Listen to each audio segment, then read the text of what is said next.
Olá, meus amados irmãos, a paz de nosso Senhor e Salvador Jesus Cristo.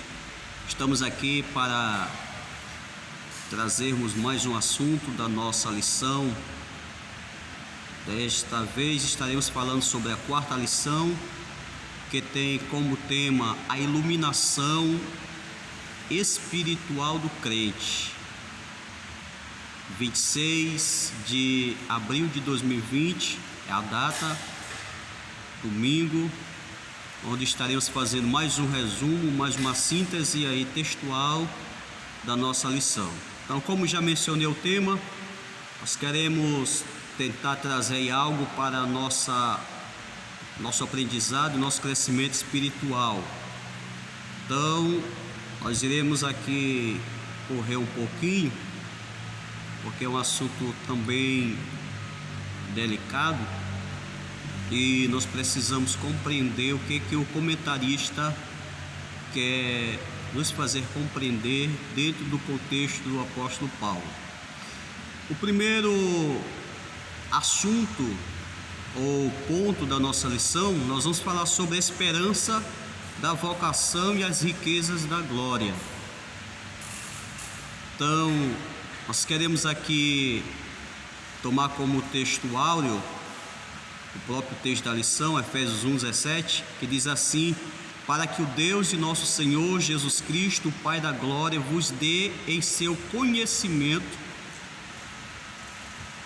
espírito de sabedoria e de revelação. Então, com base neste texto áureo, o tema da nossa lição é a iluminação espiritual do crente. A palavra iluminação é de origem grega, que é fotissimos, que quer dizer esclarecido, esclarecimento, revelado. Então, aquilo que é esclarecido, aquilo que é revelado, isso significa iluminação. Alguém que foi iluminado é alguém que recebeu de Deus as revelações, o esclarecimento, tá bom? E o texto áureo, ele faz menção da palavra conhecimento. Vos dê em seu conhecimento espírito de sabedoria. Então, mais na frente vamos entender o que é esse conhecimento ou esse entendimento, tá bom? Então, a palavra iluminação significa isso: revelação ou esclarecimento ou entendimento de algo profundo, tá bom? Entendimento ou conhecimento de algo muito profundo que sem a ajuda de alguém nós jamais poderemos entender ou compreender. Primeiro ponto, já mencionei a esperança da vocação e as riquezas da glória. Dentro deste primeiro ponto, o comentarista ele destaca primeiro a ação de graças e intercessão. Então, o apóstolo Paulo, ele se alegra em dar graças a Deus pela vida dos crentes, dos eleitos, ou seja, da igreja. E com isso, nós queremos aqui fazer uma pergunta dentro do contexto: em que consiste ou em que estava baseada a intercessão do apóstolo Paulo, certo? Em que consiste a sua intercessão? O próprio texto vai dizer que ele estava pedindo ao Pai que viesse dar o espírito de sabedoria e revelação, ou seja, esclarecimento, entendimento. Então, é bem aí que está pautado a intercessão do apóstolo Paulo, para que Deus viesse dar espírito de sabedoria e conhecimento ao nosso próprio entendimento. Então, nisso consiste a intercessão do apóstolo Paulo. E por que ele orava a Deus? Para que viesse Deus dar entendimento aos eleitos, à igreja. Primeiro, o próprio Paulo, ele na sua carta aos Coríntios, capítulo de número 2, versículo 14, ele vai dizer que o homem natural, o homem por si próprio, o homem que não se tornar eleito, salvo, ele não poderá de hipótese alguma compreender as coisas do Espírito de Deus, tá? porque lhe parecem loucura. Mas também ele vai dizer no mesmo texto que eles não podem entender, porque elas, ou seja, as coisas de Deus, certo? Elas são discernidas espiritualmente. Então, para que eu entenda as coisas espirituais, eu preciso também ter entendimento espiritual. Eu preciso compreender pelas revelações do próprio Espírito de Deus.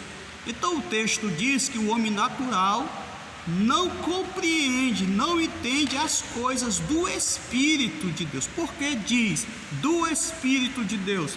Porque é o Espírito, diz a Bíblia, que penetra nas profundezas de Deus e nos revela. Ou seja, se o Espírito Santo não entrar em ação, nós não temos possibilidade de compreender as ricas bênçãos espirituais de Deus. Então, em que consiste a intercessão do apóstolo Paulo?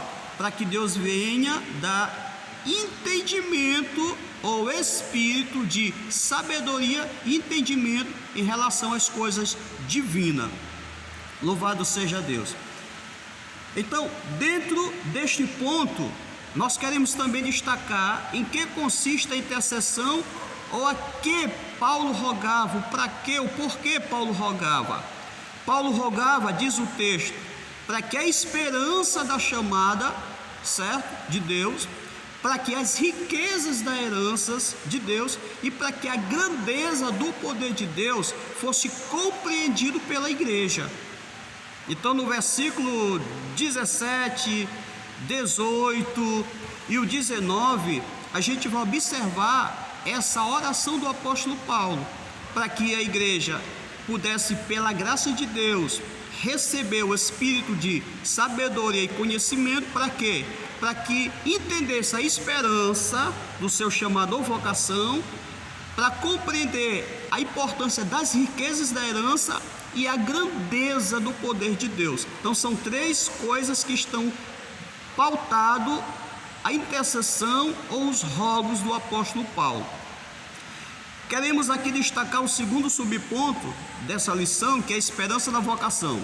O que é esperança?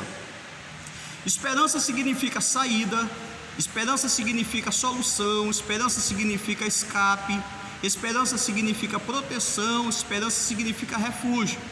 Isso significa dizer que a igreja eleita, que já é salva, ela tem a esperança, e a esperança dela, ela alcançou em Cristo, certo? Então, o que significa a esperança da vocação? Para quem não sabe, vocação é a mesma coisa que chamado, certo? Então, vocação é a mesma coisa que chamado. Então, vamos aqui tentar compreender. Por exemplo, o versículo 18 do capítulo 1, Paulo diz assim: iluminados os olhos do vosso entendimento. O que significa iluminar os olhos do entendimento? Significa que o meu entendimento, a minha consciência, ela precisa ter o esclarecimento divino para que eu possa compreender as coisas divinas. Se eu não me deparar com o encontro com Cristo, o Espírito Santo não vai transformar minha vida para que eu possa ter um entendimento de Deus, certo? Então o apóstolo Paulo, ele diz assim: iluminados os olhos do vosso entendimento, certo? Essa expressão quer dizer iluminação interior. O seu interior passa a ser iluminado. Por quê? Porque a palavra entendimento no grego, que quer dizer cardia, que é uma referência ao coração do homem. O coração não é apenas o centro das emoções, mas biblicamente coração fala de centro. Coração fala de núcleo. Por exemplo, o coração da terra, quando eu me manifesto dessa forma, o coração da terra, eu estou usando uma metáfora querendo dizer o centro da terra. Então o coração é a mesma coisa que o entendimento, no grego, cardia, que quer dizer centro, quer dizer ponto X. Quando ele diz, iluminados os olhos do vosso entendimento, ele está dizendo o vosso coração.